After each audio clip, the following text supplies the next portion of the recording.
But then it was minutes. It doesn't seem to be students. Oh, yeah, so sometimes they do that kind of like 70 rounds. Yeah, fair enough. Hello, everyone. I love this. I love this table. This is so good. That is pretty cool. I don't know if I should have it higher or lower, but it's okay. No, this feels awkward. That's better. Nice. Hello, everyone. Hello. Welcome back to Chess 103, as I like to call it. The Intermediate and Advanced Chess Workshops, pretty much. Essentially, today we're learning how to study chess, all right? A lot of you play chess. A lot of you love chess. Hopefully, that's why you're all here. But how do we study chess? That's what today is all about. First of all, how are we, by the way? We doing okay? Good, yeah? Do we have like a highlight of the week? Anything that like special happened this week? Anything? No highlights? Great time at chess, yes. Great time at chess, yes. Yeah? Alright. Just want to like break the ice pretty much. Like see how everyone's doing. Hopefully you're all doing well, as you said. So after today, after this workshop, you should be able to know the difference between passive and active studying. A lot of you will like remember this from like just general academia, between difference between passive and active studying, but I'm going to tell you here again anyway. Same with spaced repetition. A lot of you might have heard this through like, if you like studied before, like in school, like you might have been taught spaced repetition. And we're going to figure out how to actively analyze a chess game with a computer. First of all, I want to warm you guys up, warm your chess brains. I've got 3 puzzles for you. Try and figure out what the best move is. What do you guys say? It's white to move, by the way.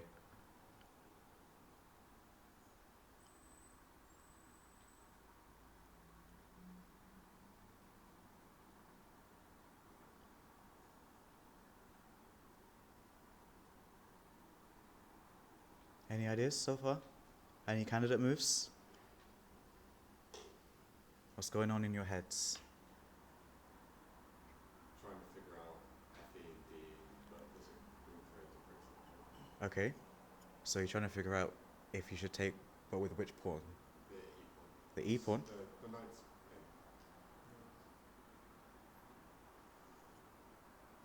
in. Wait, the E pawn? You can't take the E pawn. As in like, it's white to move, so Yeah, you're so saying? I'm thinking about F takes. Oh, yeah, okay. Sorry, I was thinking of something else. But it doesn't work because they can trade the queens and break the pin.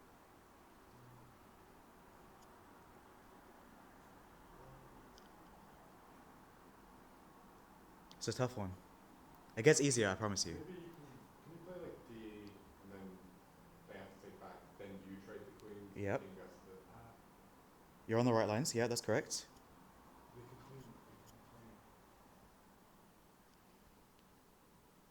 So it is DE, and then takes back, and then queen trade. Yeah. What does black take back with? I think he has to take back with the knight, otherwise he loses these. Yep.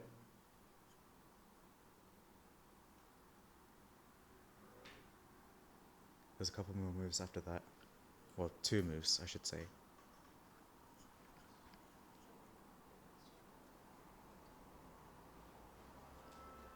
It's tough, I promise you this is tough. The other 2 are a bit easier.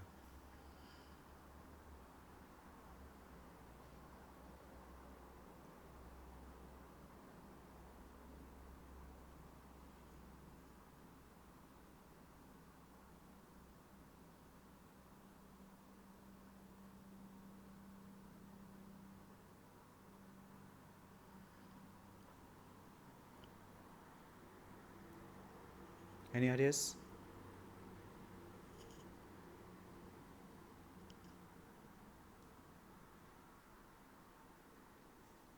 Is it not, I don't know if I'm getting this wrong in my head, but is it not, you take there's still the black pawn on E5, right? There is, yes. Would you take F, would you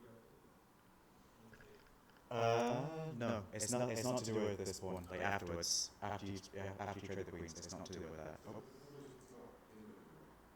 No.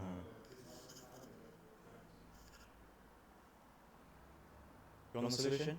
Guys? Is it like rook a1? It is not, no.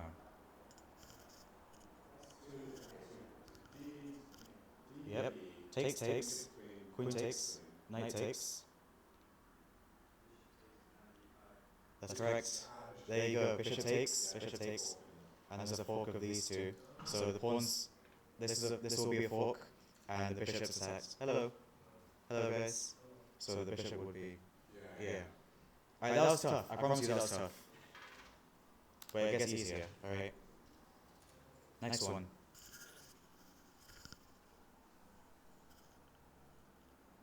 It's white's move, by the way. You may notice something with the knights. That's not it. That's not the answer. Looks tempting, but it's not the answer.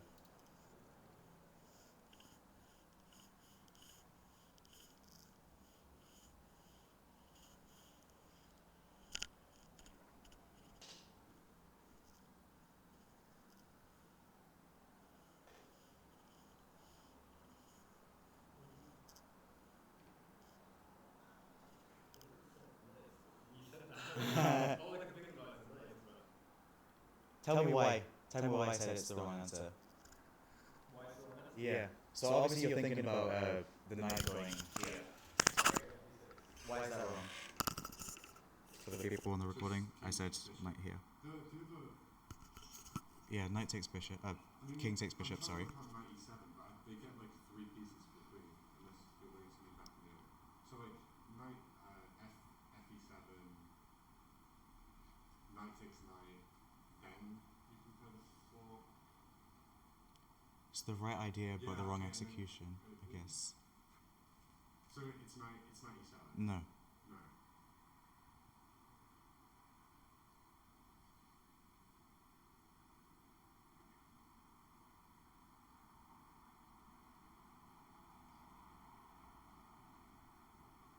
It's to do with that knight, but not that square. Knight d6, yeah? Why?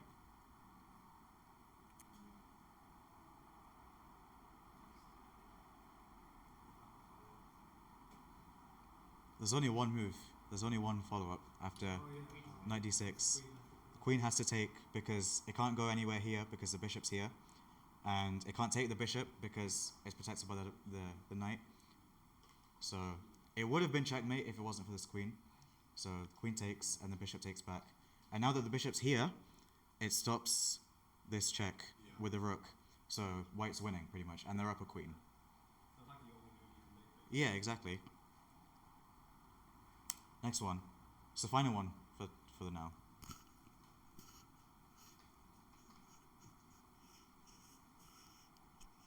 Did that last puzzle make sense, by the way, to everyone?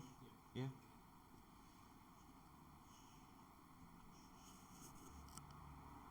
It's white to move as well.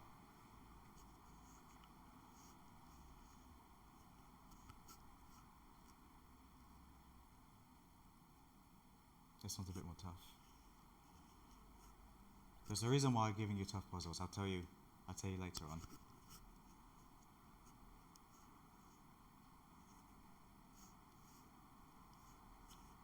Notice that the rook is being attacked. So, to move or not to move? Tis the question. Why am I talking like that? I don't know.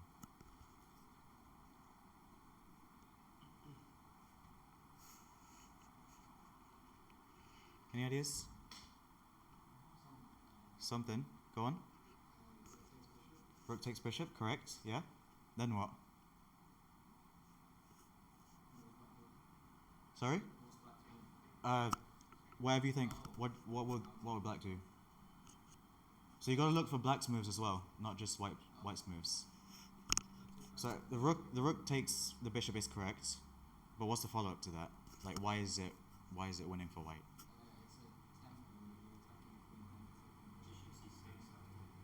Yep. So rook takes bishop.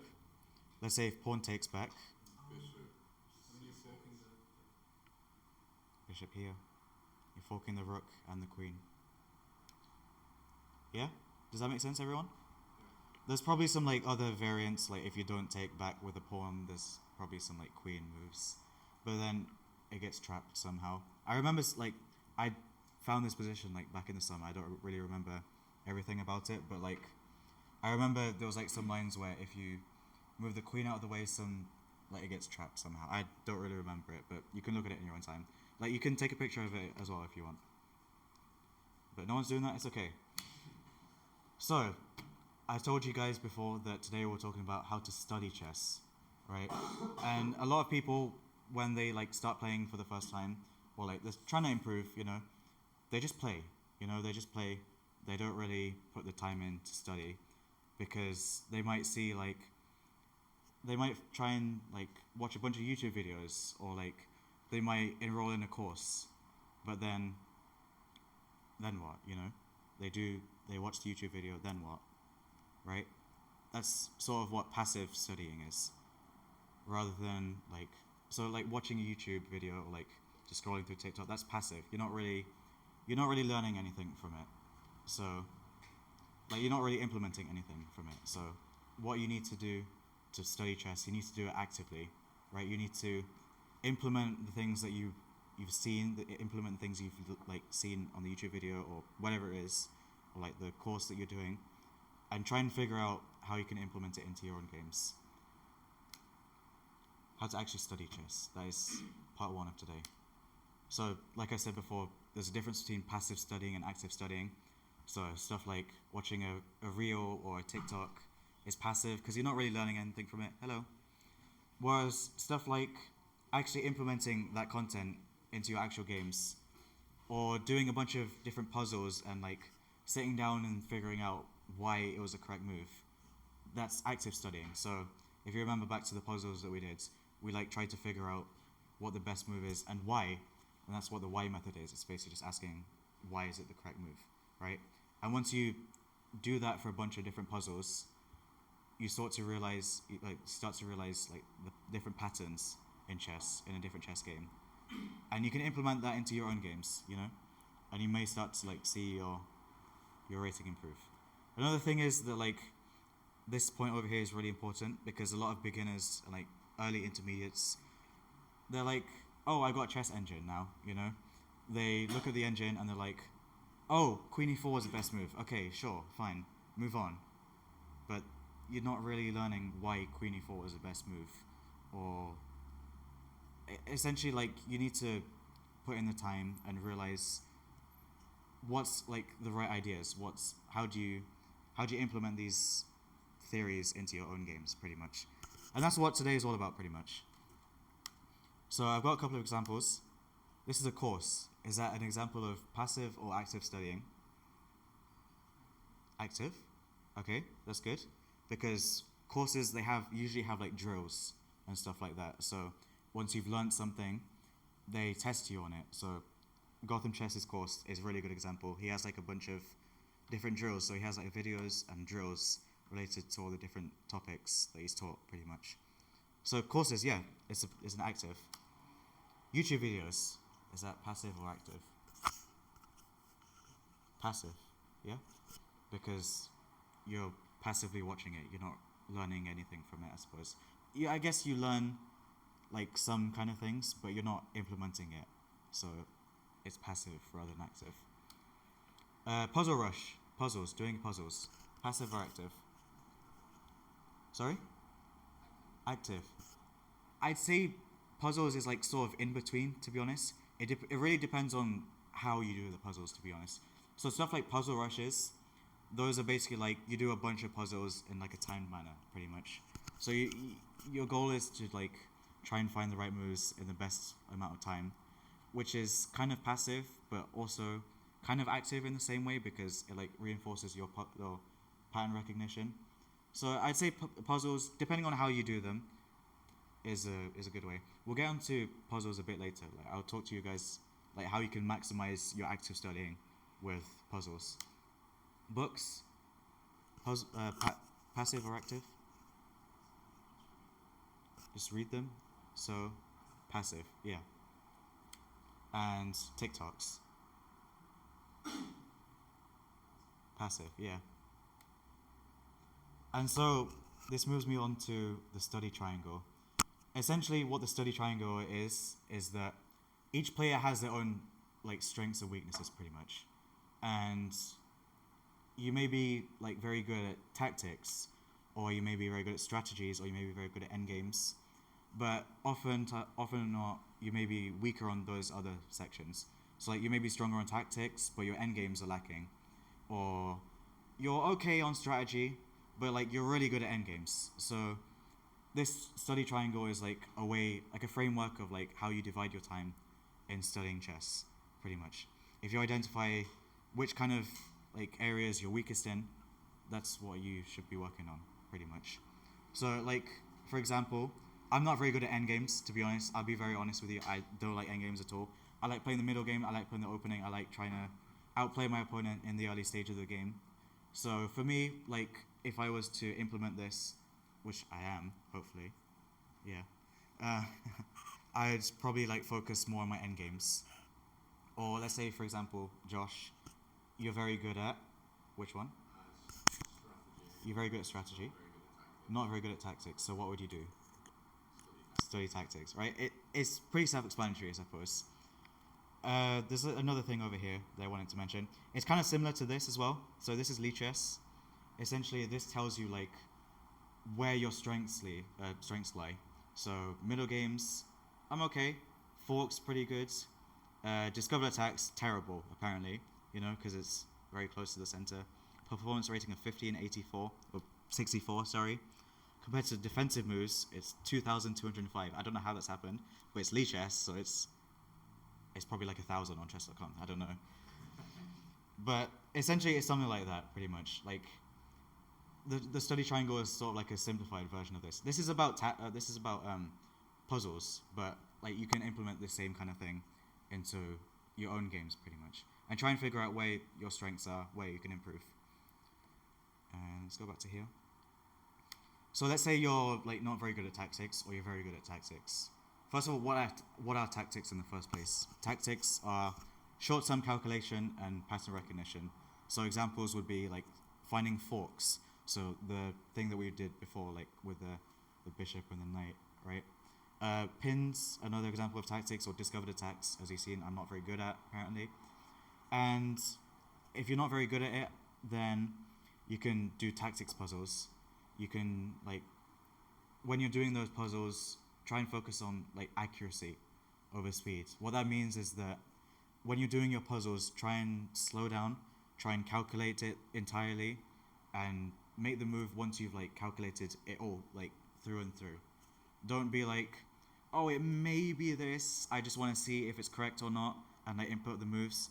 That's not really active learning, that's just passive learning, as we talked about before.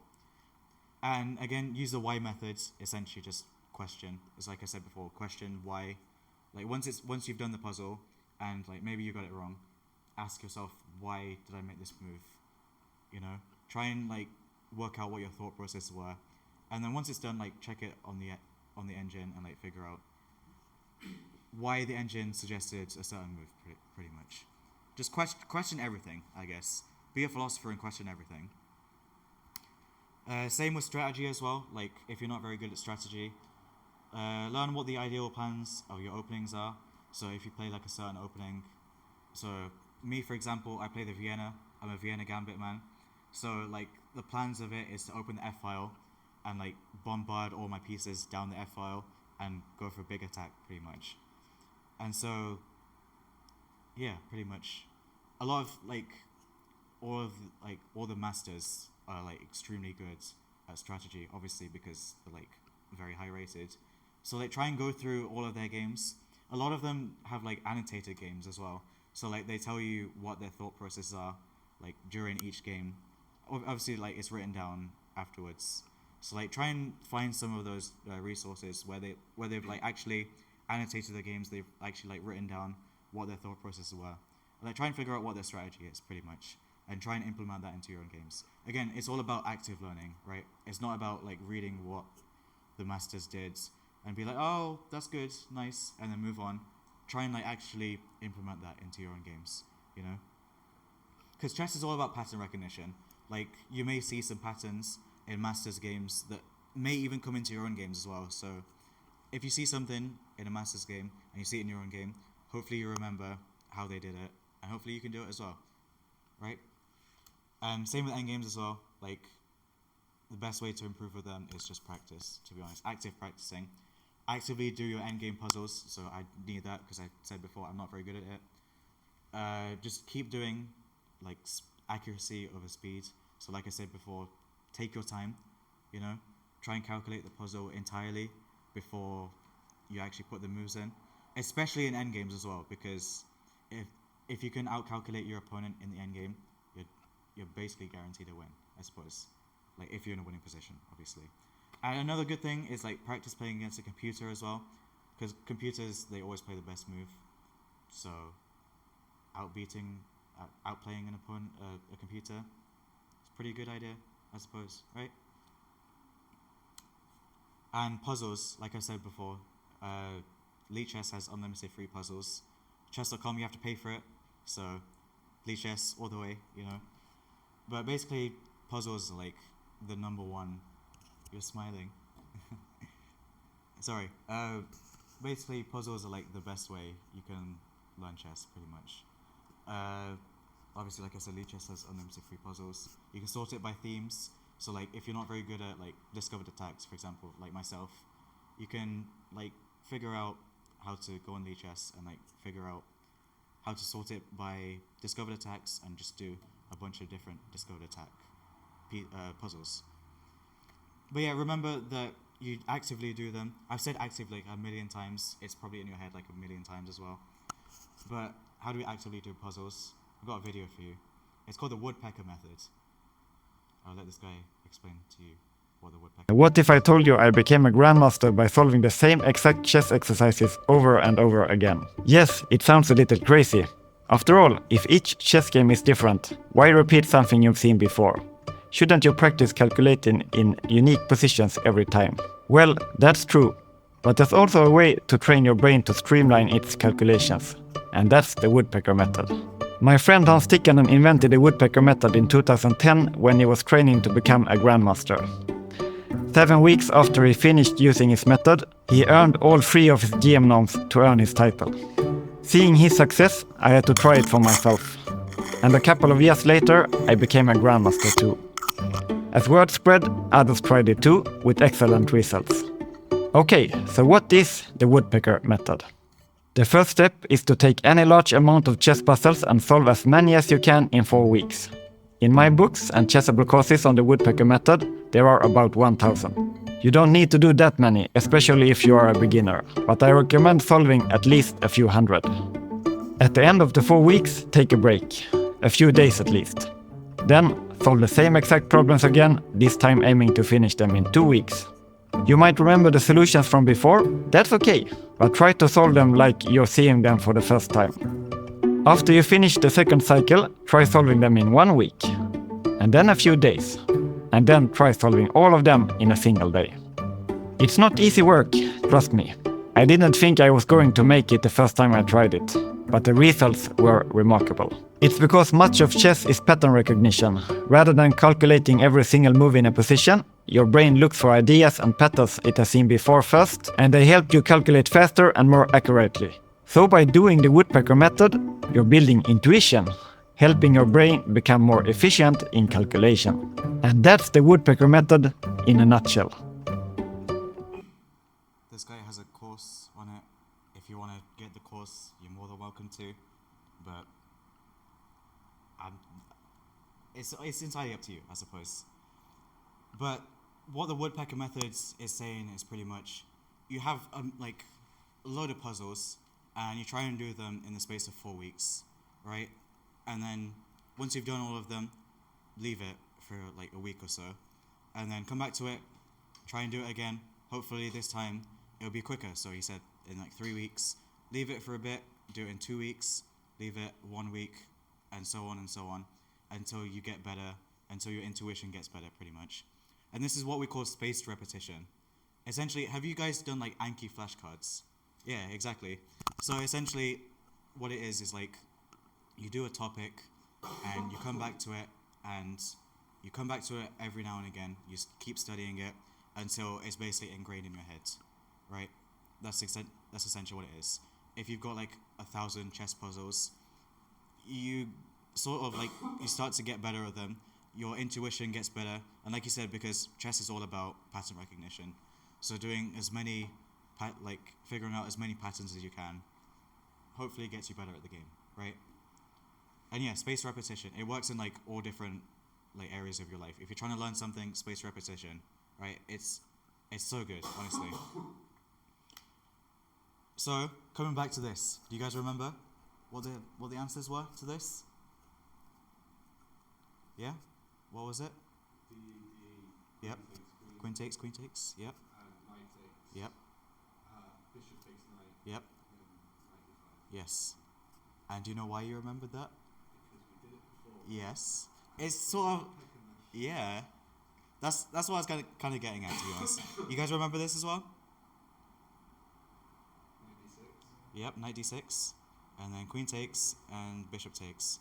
Again, spaced repetition. It wasn't exactly the biggest of breaks. It wasn't a week. It was like 20 minutes, but it's still an example of spaced repetition in a way. Like if I give it to you in like another 5 minutes, I suppose you're still gonna know it. If I give it to you in like 50 minutes, you'll still remember it, I suppose. So, again, you remember this, right? Yeah? Rook takes, yep. So, yeah, spaced repetition. Another way, so what we talked about before was like puzzles, pretty much. And part 2 of this talks about like analyzing your games, right? Because you can only have, like, you can get better at skills at chess, but going over your previous games is another good way of improving your chess. Like, it's a good way of studying chess. And essentially what analyzing a game is going over your previous games, trying to figure out what went wrong, how can you do better, and obviously like you can figure out what you did well as well, you know, and try and figure out stronger alternative moves as well. There's a nice quote by Capablanca. He was one of the grandmasters back in the day. He was a world champion. Sorry, not just grandmaster. He was a world champion back in the day. You may learn much more from a game you lose from a game that you win. You will have to lose hundreds of games before becoming a good player. And it's the same in real life as well, you know. You're going to lose many times, but you get better with those defeats, you know. Again, more philosophy from there. But yeah, we're going to figure out like how to analyze your games with a computer. And then next week, 2 week session from now, we're going to train you to like figure out how to analyze your games without a computer. So stepping stones, I suppose, like baby steps. We're trying to figure out how we can do it with a computer, and then next time we'll look at how to do it without the computer. Computer analysis are like very bad at doing openings, because essentially they haven't been programmed to like implement opening principles as well, like opening databases, whereas they're like incredibly good at middle games and end games, because that's what they're programmed to do, right? They calculate tens of, like, maybe even 100 moves into the future, I suppose. Not 100, but like many tens of moves into the future.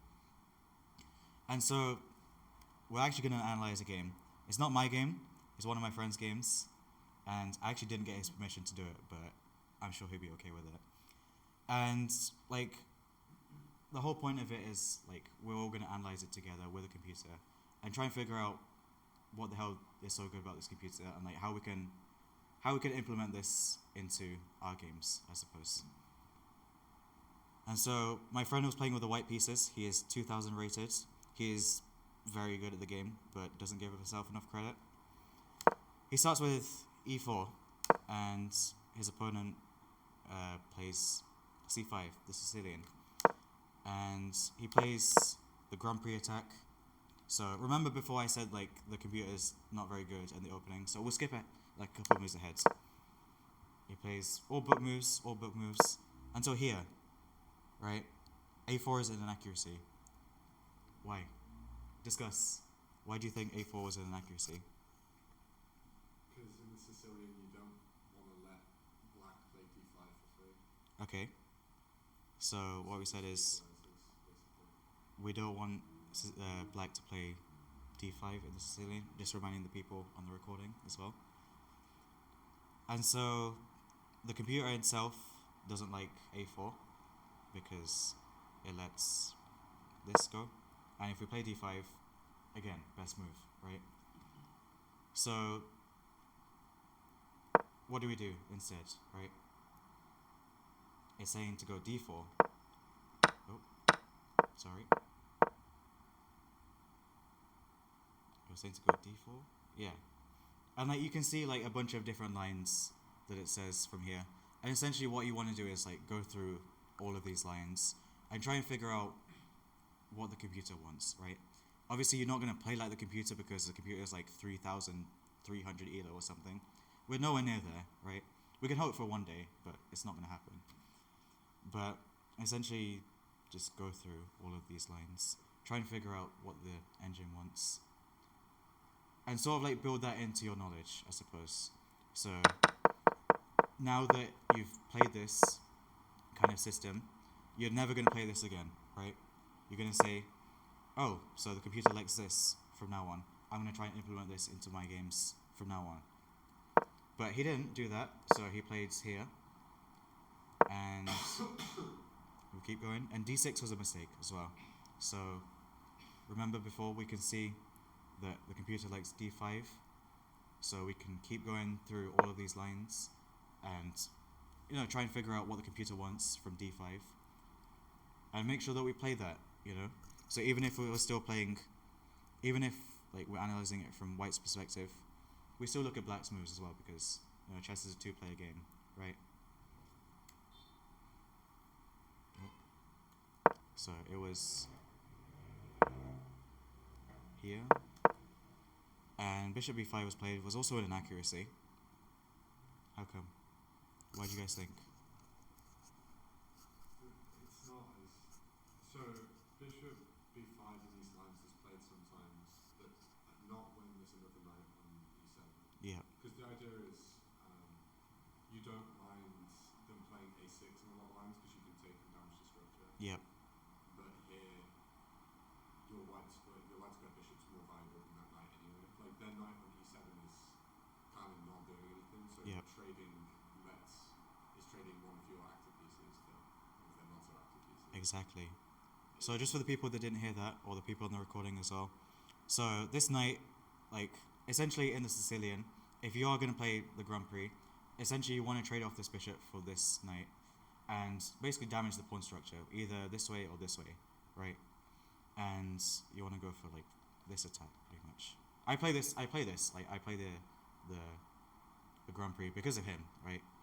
And essentially why bishop b5 is an inaccuracy right now is because this knight, like hypothetically if we trade it, it's going to be taken back with this knight, right? And the whole point of bishop here was so that we can damage the structure, but if there's already another knight there to replace it, then there's no point. And also sorry, what were you going to say? I mean, it's still an idea, because the idea you want to develop your bishop and you still win a tempo, because when they waste a6 they have to recapture it, right? Mm-hmm. So here it's saying, the computer's saying that black is happy to give the tempo to trade the good bishop for the bad knight. But in a lock position, the reason isn't necessarily only to damage the structure, it's because like a lot of the time you wouldn't even take on your own, you would wait for a6, Mhm. because the whole thing with this is, especially in the Grand Prix, you need the kingside attack, so Yeah. every tempo kind of matters. Mm-hmm.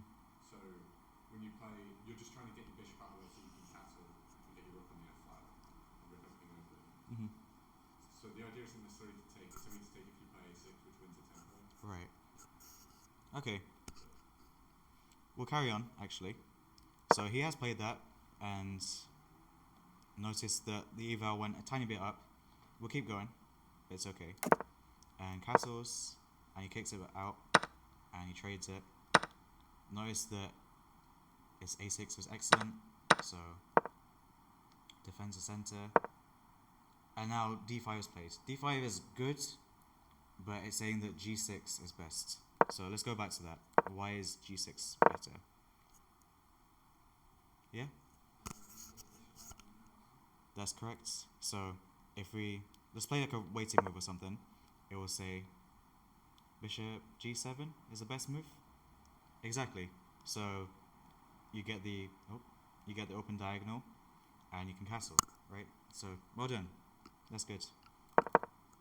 Obviously that didn't happen, I don't think. No. So he got his bishop out, which is best move because, you know, developing pieces. And now f5 is played. f5 is good, right? But bishop g7 is better. So essentially what like I'm trying to tell you here is that you're going to play like okay moves, but the computer's going to recommend something better. And like it's saying bishop g7 is better. And I want like you guys to ask yourselves why. Like why is it the better idea? And essentially like once you do that like multiple times, once you do that over and over again, like you sort of realize, okay, fair enough, this is the idea. And maybe you get like another similar position to this, and like instinctively you're gonna think, oh, I remember that game that I analyzed back then, and the computer told me, oh, I should do this, right? It sort of becomes intuitive at that point. And that's what chess is, right? Chess is all about pattern recognition. So you may recognize this kind of like pawn structure, or you may recognize the opening, or like a sort of like conglomeration of pieces. I don't know, conglomeration, is that the right word to say? I don't know. But like if you recognize like a specific pattern, and you like analyze that pattern with a computer, you'll remember it next time, hopefully, right? And like we could go on, but I don't think we have like all the time to like figure out the entire analysis of this game. But like basically just keep asking yourself why it's the best move, why the computer thinks this is the best move, and sort of implement that into your own games pretty much. So we'll move on from this because this will take a while, and we've got our own things to do pretty much. Right? It's your turn. Alright, so we don't have boards right now, but I guess like all of you have like chess.com or Chess on your phones. Essentially what we were going to do is that like all of you were going to like get into tables. You all have like paper on here, and like you were all going to like find one of your own games and like analyze it together, and essentially like try and annotate it, try and figure out what your thought processes were, and like sort of like how you can improve it pretty much, right? Obviously we don't have boards, so you will have to do it on your phones, I guess. And I've got like some questions that you can like consider. You don't have to answer all of them, but like it's sort of like a guiding question pretty much. And the main question is like why? Why did you all play your own moves, I suppose? And how can you improve pretty much? So hopefully you all have your phones. Hopefully, like maybe if someone like has a laptop as well, that'd be great. No one has a laptop, no. But you all have phones. Like if you want to like get it together in tables, you already have. Perfect. So you can nominate someone that, like to do the game analysis pretty much. So if you have a game that you want to analyze together with a table, go for it. That's what today's all for. Yes.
The idea is to stop bishop. I'm sure they're not actually. Because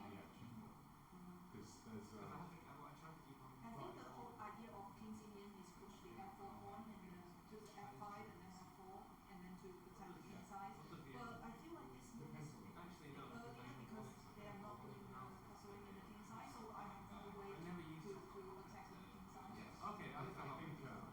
But people, I can tell us. They are like Because this is like a positional way. Oh, why? yes, If you're white, you want it. I think I think if I play white, I definitely go to some crazy attack. Now, but if they are The idea, it makes sense, right? Basically, he's saying your life position wasn't a good place to develop. So he's saying, like, he's taking a position where he's saying, okay, for the rest of the game, your life square bishop is going to be Still protected by that knight. like, it doesn't really No, but I mean, and then it takes the knight. And then But that's a problem for you, because you want to play e5, f5. I go on the way. maybe it's So they should push. They should push. But if he takes, I think he will win something. No.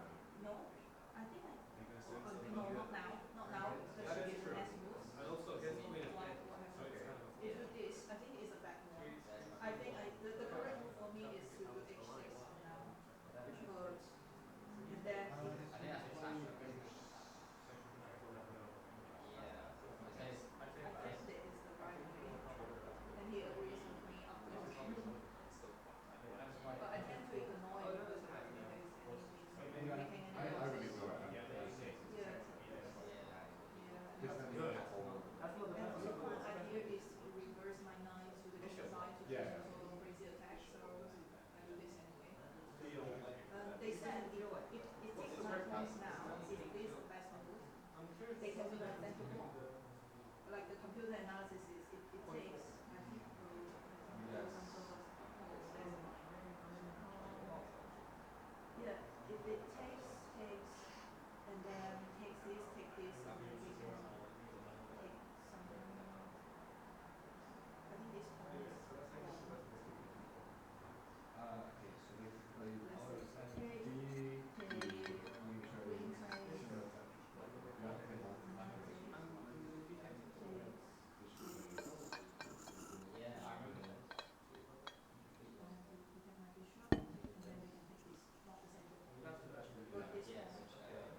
then this e-pawn plus c-pawn, and also I allow this knight to come here, and then also jumping around, and then taking the center, so there is no, and then they are like that I also think that in the tradition typically, knight c6 sacrifice two more. There's a lot of playing Why? a lot of That's a great time. question. That's the whole point of space lesson. Even if he doesn't say it, forget about the tactic. It feels so Say much it's more like tackles when you That's unless there's like a long line. why I mean, this bishop, this is can let hard move the bishop. And then if it moves off the, G, because you're not. if it moves off the G file, then the What bishop, I'm your looking in transfer this bishop line should take is it. my Sorry. It's my nine with my nine. Yeah, yeah, So exactly. it's usually like move my nine here, then move my nine here, and then and then reverse my nine somewhere else, and then do the same like that. But it's a blunder, so Only Yeah. when they are doing some sort of king castling. Yes. Oh, so what would they say? We have this. Try and use technology to figure out. I'm kind of I'm assuming it's the game I play, so I know a little bit more about it. And so that is the idea. My idea is to use my nine. So this is what I plan two to do weeks it lessons anyway, from that. because I We're gonna use. thought my We're gonna try and figure line out that. accuracy is much more higher than any pieces over the board. I want to play more, so that's why the reason why, and they should do this to start attacking. But they find a different way to attack. They push the knight to so that is Why? also I guess. Why? What's the difference? that Yeah, people just playing squares. against King's Indian is like queen out and then bishop here, then trade, and then queen will be here, and then after they open it up the H file, is it the H file? And then the knight, the block can come in, and then they can like king's block castling, and then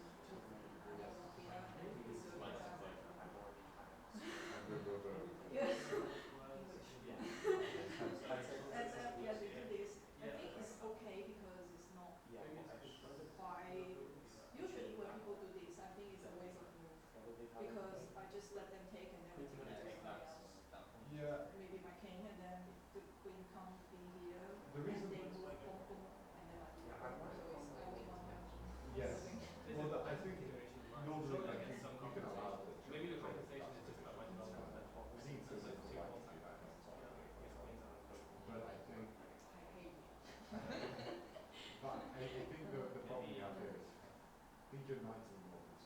Like, Why? I think they're looking red with giant. I think the knight into 7 is virtually. My plan is always, you know, Like, play No, it's a great move, and I'm actually Well, they still like they have their C-pawn up, and then if they castle maybe inside, custom I think it will be flying. I'd assume you just You know, difficult. yeah, you get the crack. I think he's attacking. Oh, it does.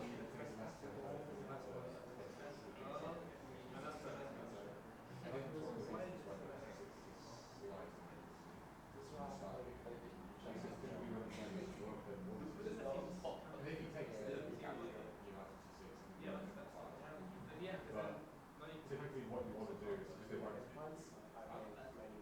you have to take it back to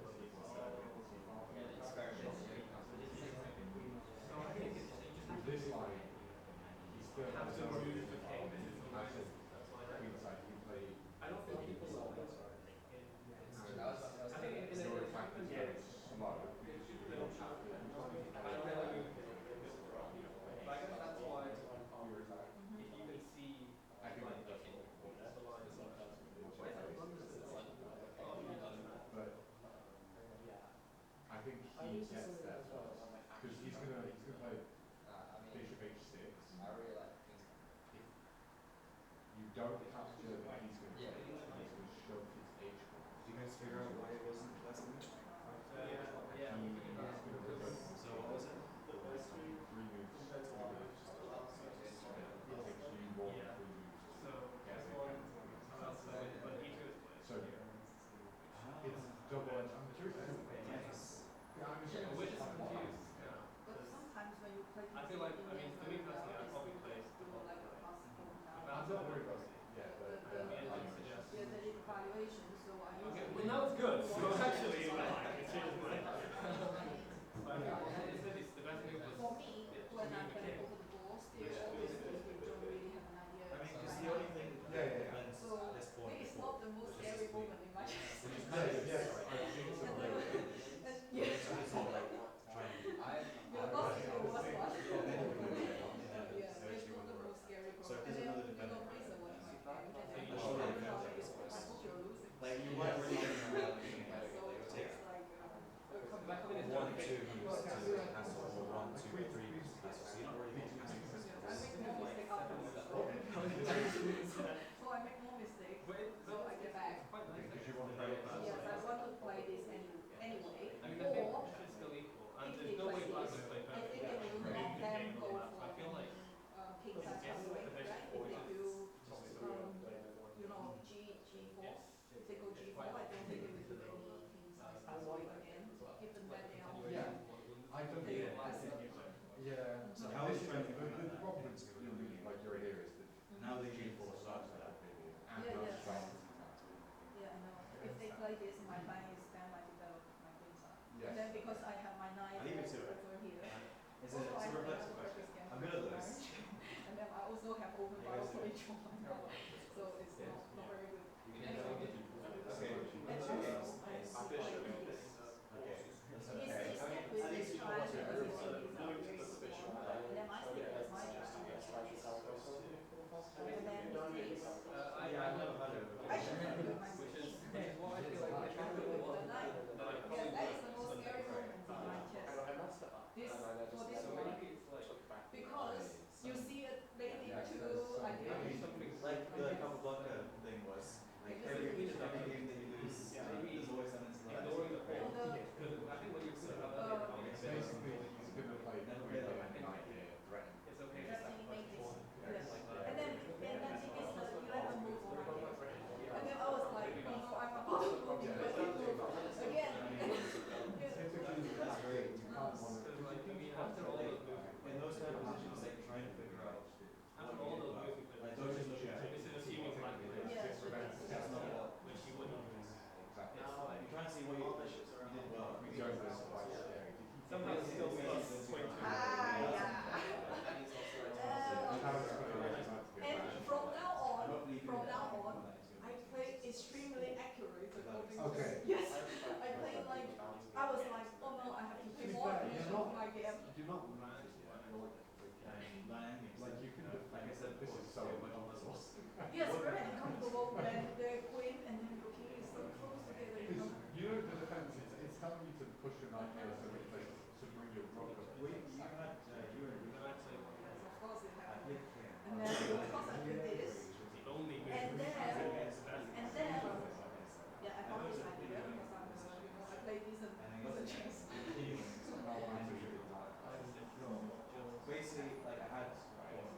best move.